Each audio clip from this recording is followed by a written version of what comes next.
Revenir à soi, ça peut sembler simple, prendre du temps, s'écouter, se recentrer, mais en réalité, ça demande souvent du courage.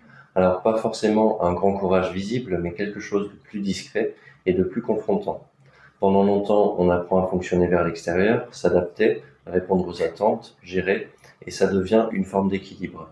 Mais revenir à soi, c'est changer de direction, c'est commencer à regarder ce qui se passe à l'intérieur de soi. Donc voir ses ressentis, ses besoins, ses limites, et ça peut venir toucher des zones qu'on avait l'habitude d'éviter. Alors voici 3 raisons pour lesquelles revenir à soi peut demander du courage. La première, c'est qu'on va faire face à ce qu'on ressent vraiment. Quand on ralentit, il n'y a plus autant de distractions et certaines émotions peuvent remonter. De l'inconfort, de la tristesse, de la frustration ou simplement des choses qu'on tenait à distance. La deuxième, c'est qu'on va sortir de certains rôles. En revenant à soi, on commence à moins se suradapter, à moins faire comme avant, et ça peut changer la place qu'on occupe dans les relations.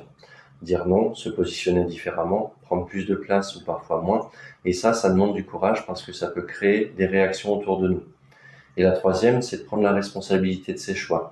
Quand on est connecté à soi, on voit plus clairement ce qui est juste ou pas, et à partir de là, ne plus agir devient plus difficile. Il y a une forme de responsabilité qui apparaît, faire des choix, ajuster certaines situations et bouger des choses concrètement. Alors un exercice que vous pouvez faire, c'est de prendre un moment pour vous poser. Dans ma vie aujourd'hui, où est-ce que je sens que je ne m'écoute pas vraiment? Qu'est-ce que j'évite de regarder en moi par peur de ce que ça impliquerait?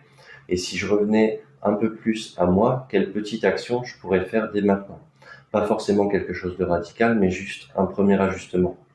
En conclusion, revenir à soi, c'est pas juste un moment de calme, mais c'est un mouvement qui peut transformer beaucoup de choses, et c'est pour ça que ça demande du courage.